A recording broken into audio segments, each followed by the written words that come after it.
오늘 주어진 본문 역대상 23장 말씀입니다. 역대상 23장 말씀 속에서 주시는 하나님의 은혜를 우리가 잘 붙들고 승리할 수 있기를 바랍니다. 우리가 지난 시간 다루었던 역대상 22장의 말씀을 떠올려 보면 다윗은 자신이 성전을 짓지 못한다는 사실을 알고 있었고 또 그것이 하나님의 계획과 다르다라는 것을 자신의 계획이 그렇게 하나님 앞에 틀어졌음을 알았지만 그는 멈추지 않고 하나님의 마음을 헤아리며 또 자녀 세대에서 이러한 하나님의 성전을 지을 수 있도록 준비하는 일에 최선을 다하는 그러한 다윗의 모습을 우리가 볼 수 있었습니다. 단지 재료만 모으고 또 건축에 필요한 기술들 이런 것들만 후대들에게 전수하기 위해서 힘쓴 것이 아니라 그는 말씀에 보면 여호와의 율법을 지켜 행함으로 그야말로 하나님의 임재가 충만한 그러한 성전이 될 수 있도록 전수하고 또 준비했다라는 것을 우리가 볼 수 있었습니다. 이제 오늘 우리가 함께 보시는 역대상 23장부터는 그 준비가 좀 더 구체화되기 시작하는 장면들을 확인해 볼 수 있습니다. 그 중에서도 오늘 우리가 다루는 이 본문에는 성전을 실제로 운영할 사람들, 즉 레위인과 제사장들, 이 레위인과 제사장들을 조직하는 그러한 내용들이 오늘 역대상 23장의 내용입니다. 그래서 오늘 우리가 이 말씀을 속에서 우리가 깨닫고 또 물어야 할 질문이 있다면 과연 누가 하나님의 일을 위해 준비되어 있는가라는 질문을 던져봐야 합니다. 하나님께서 세우시는 거룩한 질서 안에서 하나님을 섬길 사람이 과연 어떠한 사람인가 하는 것을 우리가 묻고 깨닫는 그런 은혜가 우리에게 필요한 줄로 압니다. 오늘 본문 1절을 보시면 이렇게 시작합니다. 다윗이 나이가 많아 늙음에 아들 솔로몬을 이스라엘 왕으로 삼고. 역대기서의 말씀에 진행되는 속도를 보면 굉장히 빠르게 속도가 진행되는 것을 볼 수 있습니다. 다윗의 인생 가운데 크고 작은 여러 가지 사건들, 수많은 일들이 많이 있었지만 그러한 크고 작은 이야기들을 다 건너뛰고 지금 역대기의 저자는 이런 분주한 모든 일들을 다 제쳐두고 곧장 그의 인생의 마지막 장면을 조명해 주고 있습니다.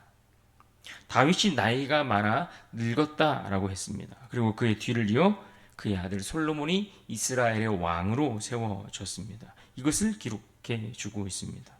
그런데 다윗이 이 솔로몬을 왕으로 세우고 난 후에 그렇게 세우고 난 후에 그는 어떠한 일들을 했는가? 오늘 본문 2절과 3절에 이렇게 말씀합니다. 이스라엘 모든 방백과 제사장과 레위 사람을 모았더라.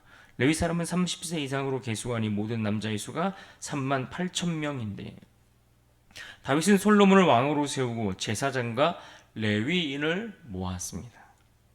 그러면서 레위인을 계수했더니 30세 이상이 되는 숫자가 총 3만 8천 명이었다 이렇게 기록하고 있죠. 그 중에서 2만 4천 명은 여호와의 전에서 일하는 자들이었고 그 중에 6천 명은 관원과 재판관이었으며 4천 명은 문지기 또 다른 4천 명은 찬양하는 자들로 분류되었다라는 것을 함께 기록해 주고 있습니다. 그러니까 다윗은 지금 성전을 위해 무엇인가를 준비하고 있는데 무엇을 준비하고 있는 겁니까? 지난 시간에 보았던 22장에서는 주로 성전 건축을 위해서 필요한 재료들, 예를 들면 거기에 쓸 돌들을 캐서 모았고 놋을 준비했고 또 백향목과 같은 좋은 나무들을 많이 준비하는 일에 그가 집중했다고 한다면 오늘 본문의 말씀은 그가 성전을 위해 건물을 준비한 것이 아니라 그 성전을 운영할 자들, 즉 사람을 준비했다라는 것을 우리는 알 수 있습니다. 그러니까 하나님 나라를 위해 우리가 준비할 것은 어떤 외형적인 건물이 아니라 조직이나 시스템도 아니라 가장 우선적으로 준비해야 할 것들이 있다면 바로 그것은 사람입니다. 사람을 세우고 사람을 양육하고 사람을 잘 키워가는 것, 이것이 너무나 필요한 일입니다. 하나님 나라는 하나님께서 택한 사람들을 준비할 때에 비로소 견고해지는 것입니다. 교회에는 당연히 재정도 마련되어야 하고 예배를 위한 공간도 잘 준비되어야 합니다. 또 교회를 운영하기 위한 이런저런 시스템, 행정적인 절차들 이런 것들도 다 잘 갖추어져 있어야 하지만 그러나 그보다 가장 중요하고 앞서는 것은 바로 사람입니다. 사람이 세워지고 사람이 준비되어야 합니다. 사람을 가르치고 양육하고 세워가는 일이야말로 하나님 나라를 위해 가장 먼저 고려하고 준비해야 할 일입니다. 그래서 교회에서의 가장 중요한 자산은 건물이 아닙니다. 교회에서의 가장 중요한 자산은 누구입니까? 바로 성도 자신입니다.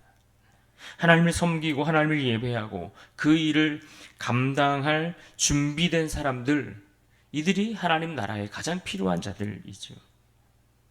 그렇게 다윗은 하나님의 성전이 지어졌을 때에 그곳에서 그 성전에서의 일을 감당할 사람을 세우는 일에 집중했다라는 것을 우리가 주목해 볼 필요가 있습니다.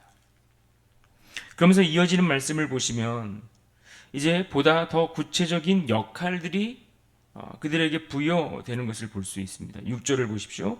다윗이 레위의 아들들을 게르손과 그핫과 무라리에 따라 각 반으로 나누었더라. 또 7절을 보시면 게르손 자손은 라단과 시므이라. 지금 레위 지파의 자녀들에 대해서 언급을 하고 있습니다. 하나님의 성전에서 섬길 레위 지파는 게르손, 무핫, 게르손, 그핫, 그 다음에 무라리 이 세 아들의 가문이 각각 나뉘어져 있고 이 각각의 가문들마다 구체적인 역할들이 부여되는 장면이죠. 이제 레위인들은 지금까지 주로 어떤 일들을 했습니까? 광야에서 혹은 성막으로 되어 있으니까 이 성막을 거두고 철수하고 성막을 운반하는 일에 레위인들이 그 사역에 집중을 해 왔다고 한다면 그것에서 이제는 벗어나 앞으로 세워질 성전에서는 고정된 봉사, 고정된 성빔 그러한 역할들이 그런 식으로 그들의 역할이 확장되는 것을 우리가 볼 수 있습니다. 28절을 말씀을 보십시오. 그 직분은 아론의 자손을 도와 여호와의 성전과 뜰과 골방에서 섬기고 또 모든 성물을 정결하게 하는 일, 곧 하나님의 성전에서 섬기는 일과. 그러니까 이처럼 28절 이하에서 그들의 구체적인 섬김과 봉사의 역할이 주어지는 것을 볼 수가 있습니다. 그럼 이들 레위인들이 맡은 역할들은 어떠한 역할들, 어떠한 임무입니까? 레위인들은 주로 성전에서 청소하는 일을 했습니다. 정리하는 일을 또 맡았습니다. 또 성물을 관리하고 하나님께 드리는 제사와 관련된 즉 예배의 질서를 유지하기 위해 필요한 모든 일들, 즉 하나님께 드리는 모든 제사의 보조적인 역할을 감당하는 이들이 바로 이 레위인들의 역할이었습니다. 이러한 것들을 감당하게 되었죠. 이처럼 다윗은 지금 이들의 임무를 분명하게 부여하면서 질서 있게 하나님을 예배하는 공동체가 될 수 있도록 이스라엘을 든든히 세워가는 일에 힘쓰고 있는 모습입니다. 우리는 이러한 모습을 보면서 오늘날 우리 교회가 또 배우고 적용할 부분들이 많이 있다고 생각합니다. 예배와 사역에는 이처럼 구체적인 역할을 감당하는 자들이 있어야 합니다. 그 일이 크든 작든 겉으로 드러나든 뒤에서 숨은 곳에서 감당해야 하는 일이든 누군가는 맡아서 그 일들을 감당해 주는 그래서 애쓰고 수고해 주는 그런 사람들이 필요하죠. 그래서 교회는 늘 섬길 사람들이 필요한 겁니다. 하나님께서 맡기신 그 일들을 위해 수고하는 사람들, 그런 일꾼들이 필요합니다. 모두가 화려하게 주목받는 자리에 설 수 있는 것은 분명 아닙니다. 모두가 드러나게, 모두가 눈에 보이게 그러한 위치에서 그러한 자리에서 섬길 수 있는 것은 아니지만 그럼에도 불구하고 온전한 예배를 드리기 위해서는 이처럼 구체적인 각자의 역할들이 주어져야 하고 그 주어진 일들에 대해서 보이든 보이지 않든 그곳에서 묵묵히 그 역할을 감당해내는 그러한 준비된 손길, 그러한 일꾼들이 필요한 것입니다. 우리 교회도 마찬가지 아니겠습니까? 예배를 드리기 위해서 얼마나 많은 사람들이 필요합니까? 누구 한 명이 앞에서 두드러지게 보여진다고 해서 그것이 전부가 아니라 누군가 뒤에서 숨어서 여러 가지 역할들을 감당해줘야 교회가 아름답게 더 풍성하게 더 하나님의 임재가 가득한 예배를 위해 나아갈 수 있는 것이죠. 오늘 또 본문 25절과 26절에 보시면 이러한 말씀이 있습니다. 다윗이 이르기를 이스라엘 하나님 여호와께서 평강을 그의 백성에게 주시고 예루살렘에 영원히 거하시나니 레위 사람이 다시는 성막과 그 가운데에서 쓰는 모든 기구를 맬 필요가 없다 한지라.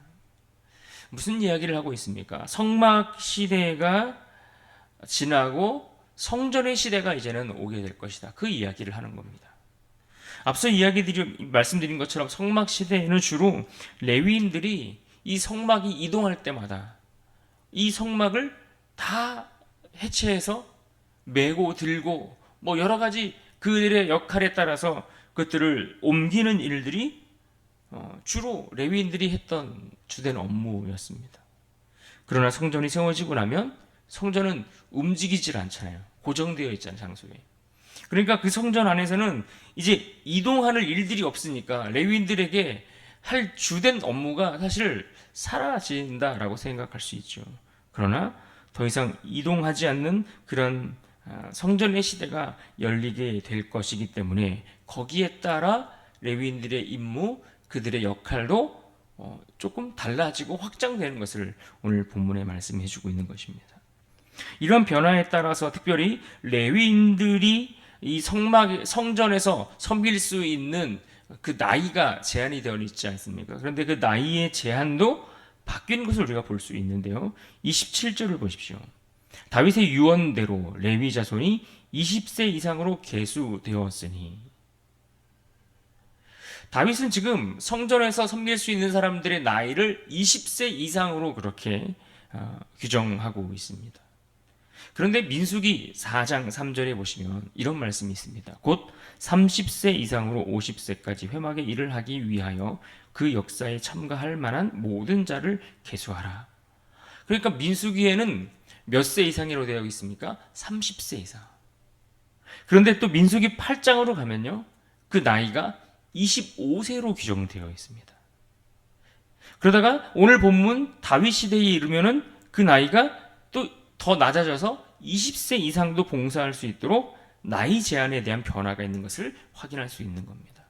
그러니까 왜 이런 나이의 변화들이 있는가? 광야에서는 육체적으로 힘든 일들을 주로 많이 했거든요. 그러니까 조금 더 장성한 사람들, 그래서 30세 이상의 좀 더 장성한 사람들이 그 일들을 맡아서 감당했다고 한다면, 민수기 후반부로 가면서는 이제 본격적인 성막에서의 업무를 맡기 전에 준비하는 기간이나 훈련받는 기간들로서 나이가 조금 더 어려워지는 겁니다. 그래서 몇 년 정도 더 훈련하고 배우면서 자연스럽게 성막 안에서 봉사할 수 있도록. 그러다가 이제 다윗 시대가 되면 성막이 아닌 성전에서 일을 해야 되니까 이제 역할들이 좀 더 다양해지고 세부적인 역할들이 주어지겠죠. 다양한 새로운 사역들이 만들어질 것이 너무나 당연한 일이기 때문에 육체적 노동은 줄고 더 다양한 사역이 생겼기 때문에 나이가 좀 더 다양해지고 더 제한이 낮아졌다, 이렇게 볼 수 있는 것입니다. 그러니까 지금 새로운 시대를 맞으면서 봉사의 범위도 확대되었고 예배의 구조가 바뀌면서 더 많은 사람들이 하나님의 일을 감당할 수 있도록 기회를 주고 그 길을 열어주었다라고 이해할 수 있는 것이죠. 이처럼 하나님의 일은 시대에 따라 형태는 바뀔 수 있지만 그러나 중요한 핵심 사명은 바뀌지 않는다. 이것을 우리가 기억할 필요가 있습니다. 모든 성도가 예배와 섬김의 주체로 부름을 받았다라는 점에 있어서 중요한 핵심은 여전히 변하지 않는다라는 것을 기억할 필요가 있습니다. 그러나 그럼에도 불구하고 다윗이 모세 때의 그 규정을 고집하거나 그것을 그대로 유지하지 않고 시대와 사역 환경에 맞춰 봉사의 구조를 재편했다라는 것을 우리가 주목해 볼 필요가 있습니다. 오늘날 교회가 전통을 유지한다라는 이유로 오히려 본질을 놓쳐버린 채 그저 형식과 방법만을 고집하고 있는 것은 아닌지 점검해 볼 필요가 있는 대목입니다.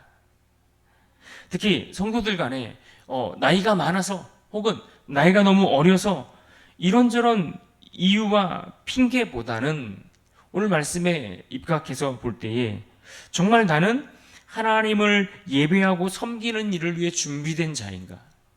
내 나이와 상관없이 아니면 내 사정과 내 형편과 상관없이 나는 하나님을 예배하고 섬기는 일을 위해 준비된 사람인가?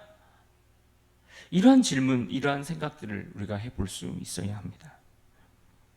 다윗은 분명 성전을 짓지는 못했습니다. 하지만 그는 지금 성전을 위한 사람을 세우는 일에 이처럼 최선을 다하는 모습을 보여주고 있습니다.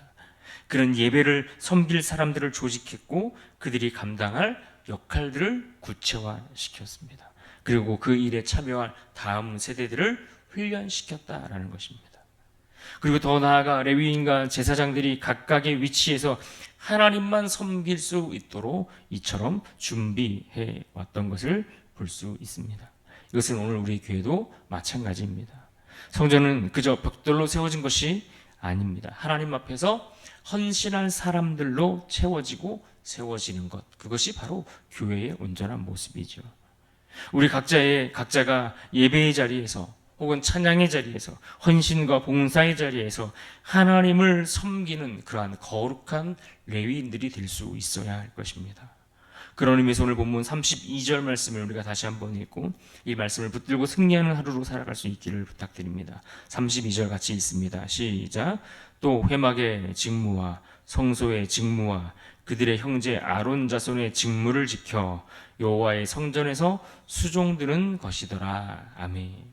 하나님의 집에서 맡은 직무가 주어짐과 같이 오늘 우리에게 주어진 일을 충성스럽게 잘 감당하는 그런 일꾼이 되고 또 그러한 사람들을 세우는 일에 우리 모두가 힘쓰는 그러한 복된 인생 될 수 있기를 주님의 이름으로 축복합니다.